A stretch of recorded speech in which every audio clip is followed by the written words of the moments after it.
శ్రీమాత్రే నమ. జయ గురు దత్తాత్రేయ నమ.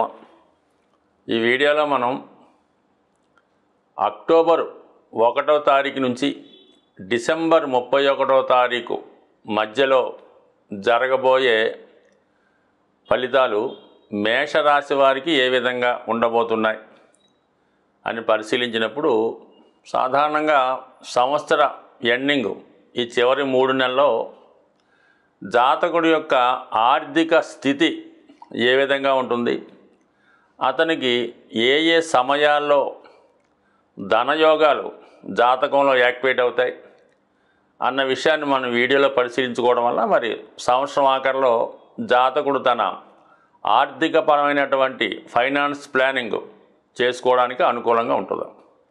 మరి ముఖ్యంగా మేషరాశి వారికి ధనయోగాన్ని ఇచ్చే గ్రహాలు మనం పరిశీలిస్తే, ముఖ్యంగా ధనస్థానాధిపతి శుక్రుడు ఏ గ్రహంతో కలిసి ఉంటే ఆ గ్రహ ఫలితం, ఏ భావంలో ఉంటే ఆ భావం ద్వారా జాతకుడికి ధనాన్ని సంపాదించే అవకాశం వస్తుంది. అలాగే లాభాధిపతి శని భగవానుడి యొక్క స్థితిని బట్టి, అతనితో కలుసుకున్న గ్రహాలను బట్టి జాతకుడికి ఆర్థికపరమైనటువంటి లాభాన్ని కలుగుతూ ఉంటుంది. అంటే ఎవరి జన్మజాతకంలో అయినా మరి గోచారీత్యా ధన లాభాధిపతులు పరస్పరం కోణంలోకి వచ్చిన, ఒకే రాశిలో కలిసిన జాతకుడికి ఆ సమయంలో ధనయోగాలు ఏర్పడడం జరుగుతూ ఉంటుంది. మరి ఈ రాబోయే త్రైమాసంలో ఈ మేషరాశి వారికి ధనాధిపతిగా ఉన్నటువంటి శుక్రుడు సుమారుగా అక్టోబర్ 13వ తారీఖు వరకు కూడా తులారాశిలో సంచరిస్తూ లాభంలో ఉన్నటువంటి శనితో పరస్పరం కోణంలోకి రావడం జరిగింది. అంటే దాన్ని శని వాయుతత్వ రాశిలోకి వచ్చాడు, శుక్రుడు వాయుతత్వ రాశిలో ఉన్నాడు. అంటే ఈ వాయుతత్వ రాశిలో ఉన్నటువంటి గ్రహాలు పరస్పరం ఒకే రాశిలో ఉంటే ఏ ఫలితం ఇస్తాయో అటువంటి ఫలితం ఇవ్వడం జరుగుతుంది. సో ఆ కారణం వల్ల మరి మేషరాశి వారికి అక్టోబర్ 13 వరకు కూడా ఒక మంచి ధనయోగం ఏర్పడింది. అది వ్యాపారం ద్వారా రావచ్చు, అతనిలో ఉన్నటువంటి టాలెంట్ ద్వారా రావచ్చు, లేదంటే జీవిత భాగస్వామి ద్వారా, భార్య లేదా భర్త ద్వారా వారికి ధనలాభం ఏర్పడుతుంది. ఈ ప్రయత్నంలో అనుకోకుండా మరి ఉద్యోగం ప్రమోషన్ రావడం కానీ, కొత్త ఉద్యోగం రావడం కానీ, వ్యాపారపరంగా కలిసి రావడం కానీ, లేదా దగ్గర బంధువులతో, లేదంటే బంధువుల్లో ఉన్నటువంటి స్త్రీల ద్వారా ఏదైనా సరే మొత్తం మీద అక్టోబర్ 13 వరకు ఈ మేషరాశి వారికి ఒక ధనయోగం ఏర్పడింది. మళ్ళా దాని తర్వాత నవంబర్ 6 తర్వాత శుక్రుడు ఇంచుమించుగా మనకి ధనుస్సు రాశిలో ప్రవేశించిన వెంబటనే డిసెంబర్ 2 నుంచి శుక్రుడు ధనుస్సు రాశిలో ప్రవేశించి మరి లాభాధిపతి అయినటువంటి శనికి శుక్రుడు లాభస్థానంలోకి రావడం వల్ల డిసెంబర్ 2 నుంచి కూడా జాతకుడికి ఒక విధమైనటువంటి అదృష్టయోగం ఏర్పడుతుంటుంది. ఆ సమయంలో జాతకుడికి మరి వాళ్ళ తండ్రి గారి ద్వారా కానీ, అతనిలో ఉన్నటువంటి ప్రతిభ ఆధారంగా కానీ, పుణ్య కార్యక్రమాల ద్వారా కానీ, ఏదైనా బహుమతి రూపంలో కానీ డిసెంబర్ 12 నుంచి ఇంచుమించుగా నెలంతా కూడా మరి ఈ రాశి వారికి, మేషరాశి వారికి ధనయోగం ఏర్పడడం జరిగింది. యాజిటీజ్గా శని భగవానుడు లాభస్థానంలో సంచరిస్తున్నాడు కాబట్టి ఇంచుమించుగా మనకి డిసెంబర్ 31 దాకా కూడా మరి శని భగవానుడు లాభస్థానంలో ఉంటూ ఏదో విధంగా ధనలాభాన్ని కలిగిస్తాడు. అంటే శని కారకత్వాలైనటువంటి వృత్తి ద్వారా లాభం ఏర్పడుతుంది. 2 అష్టమ భావానికి కూడా శని కారణం అవుతుంటాడు. మరి ఆ కారణం వల్ల ఆకస్మిక ధనలాభం, ఇన్సూరెన్స్ ద్వారా, వారసత్వం ద్వారా, చిట్ ఫండ్స్ ద్వారా, ఎవరైనా మరణం ద్వారా వచ్చే ధనం కూడా వీలునామా ద్వారా కూడా రావచ్చు. అలాగే వ్యయభావాన్ని కారకుడు అవుతుంటాడు కాబట్టి ఏదైనా స్థిరాస్తి అమ్మడం వల్ల కానీ, పాత వస్తువులు లాంటివి ఏమైనా అమ్మడం వల్ల కానీ ఆదాయ వనరులు ఏర్పడే అవకాశం ఉన్నది. కామన్గా శని ప్రజా సమూహానికి పబ్లిక్కి కారణమవుతుంటాడు కాబట్టి జనం యొక్క సహకారంతో మీకు ఒక విధంగా ఈ సమయంలో ఎన్నికల్లో పోటీ చేసినా ఏదైనా పదవి కోసం ప్రయత్నం చేసినా అవి కూడా మీకు అనుకూలంగా వచ్చే అవకాశం ఉంది. ఇవి మామూలుగా ఏర్పడే ధనయోగాలు. అయితే ధనస్థానంలో ఉన్నటువంటి గ్రహం కూడా మరి ధనయోగాన్ని ఏర్పడడం జరుగుతుంది. మరి అక్కడ గురువు ఇంచుమించుగా మనకి అక్టోబర్ 9న వక్రిస్తూ ఇంచుమించుగా మనకి ఈ సంవత్సరం ఆఖరి వరకు అంటే డిసెంబర్ 31 దాకా కూడా వృషభ రాశిలోనే సంచరించడం వల్ల జాతకుడికి ఒక విధంగా కుటుంబ ఆదాయం పెరగడం వల్ల కానీ కుటుంబ సభ్యుల్లో ఒకరికి ఏదైనా ఉపాధి అవకాశాలు రావడం కానీ లేదంటే జాతకుడు తన వాక్చాతుర్యం ద్వారా పాండిత్యం ద్వారా ధన సంపాదించే అవకాశం ఉంటుంది. ఇది ముఖ్యంగా ఉపాధ్యాయ వృత్తిలో ఉన్నవారికి, న్యాయవాదులకి, ఈ విధంగా జ్యోతిష్ శాస్త్రం మొదలగు శాస్త్రాల్లో వేదిక్ శాస్త్రాల్లో అధ్యయనం చేస్తున్న వారికి, యాగాలు హోమాలు చేస్తున్న వారికి చక్కగా గురుగ్రహ అనుగ్రహంతో మీకు ఇటువంటి ఆర్థిక పరమైనటువంటి లాభాన్ని వచ్చే అవకాశం ఉంది. అలాగే మీ కుటుంబంలో సమూహంగా కుటుంబ ఆదాయం పెరగడం వల్ల కూడా కుటుంబంలో నిర్వహిస్తున్నటువంటి శుభకార్యాలు, పూజలు, పునస్కారాల ద్వారా అది ఒక విధంగా అంటే అది ధన రూపంలో కాదు, నేమ్ అండ్ ఫేమ్ ద్వారా కానీ మొత్తం మీద కుటుంబ ప్రతిష్ట పెరిగే అవకాశం ఉంది. అది క్యాష్గా మార్చుకున్న వాళ్ళు కూడా మార్చుకునే అవకాశం ఉంటుంది. కాబట్టి ఆ విధంగా కుటుంబ సభ్యుల సహకారంతో మరి గురువు కూడా ధన సహకారం ఏర్పడడం జరుగుతుంది. సో ఈ విధంగా మరి ఈ వృశ్చిక రాశి వారికి అటు గురువు, అటు శని, ఇటు శుక్రుడు కూడా చాలా వరకు ధనయోగాల్ని ఏర్పరచడం జరుగుతూ ఉంటుంది అన్నమాట. సో ఇక రాష్ట్రాధిపతి కుజుడు కూడా చాలా వరకు తన ఉన్న స్థితిని బట్టి తను చూస్తున్నటువంటి స్థానాలను బట్టి కూడా ఆర్థిక సంపదను కలగజేసే అధికారం ఉంటుంది. అంటే ఒక విధంగా కుజుడు ఈ రాశి వారికి అష్టమాధిపతి అవుతున్నాడు. అక్టోబర్ 20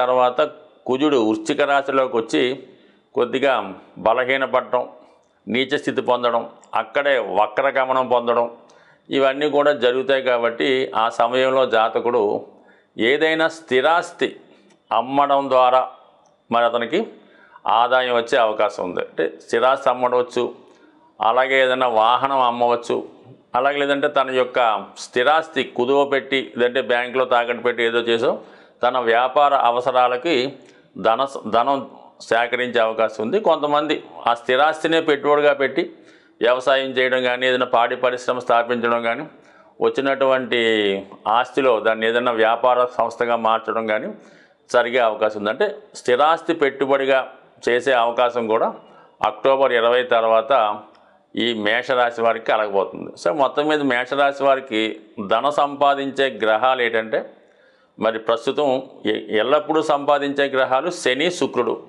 ప్రస్తుతం అనుకూలంగా ఈ రాబోయే 3 నెలలు కూడా గురువు, కుజుడు.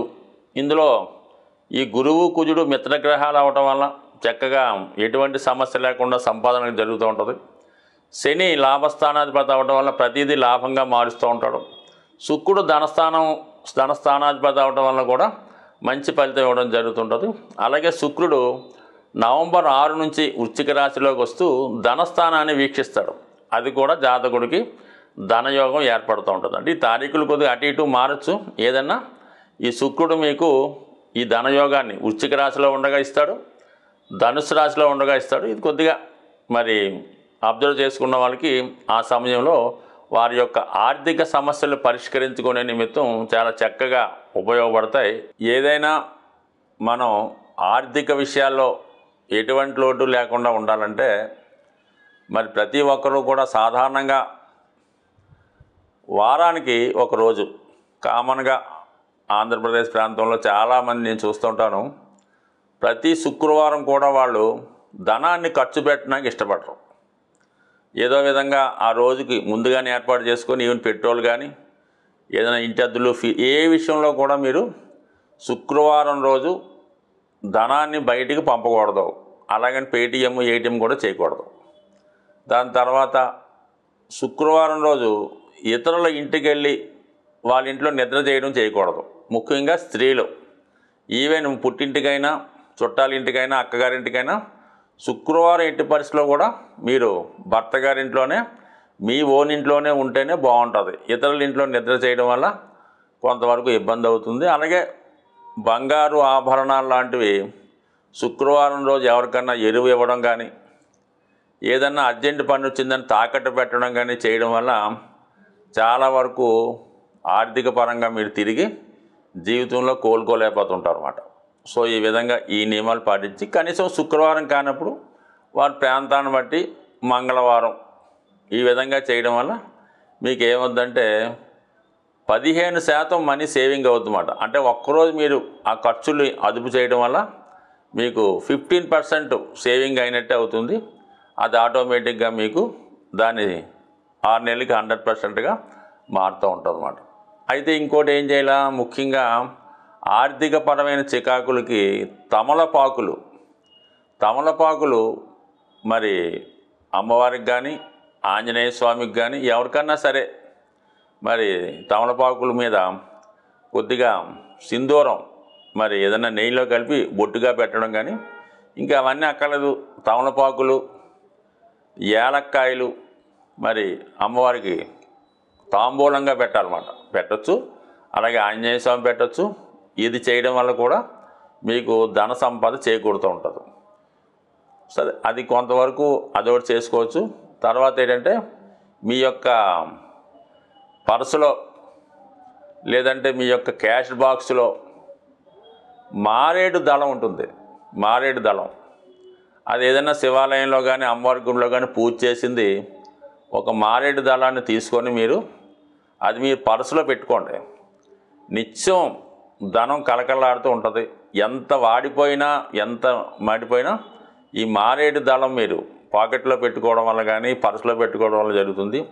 ముఖ్యంగా మీరు ఒక అప్పు కొరకు వెళ్తున్నా, ఒక బ్యాంకు పని మీద వెళ్తున్నా, ఏ ఆర్థికపరమైన పని మీద వెళ్ళినా కూడా మారేడు దళం మీతో తీసుకెళ్ళడం కానీ, ఇంకా మీకు దొరికితే ఆ మారేడు దళాలతో మరి శివాలయంలో పూజ చేసి మారేడు దళంతో అర్చన చేయించి అందులో ఒక దళం తీసుకొని మీరు ఏ పని మీదన్నా వెళ్ళండి.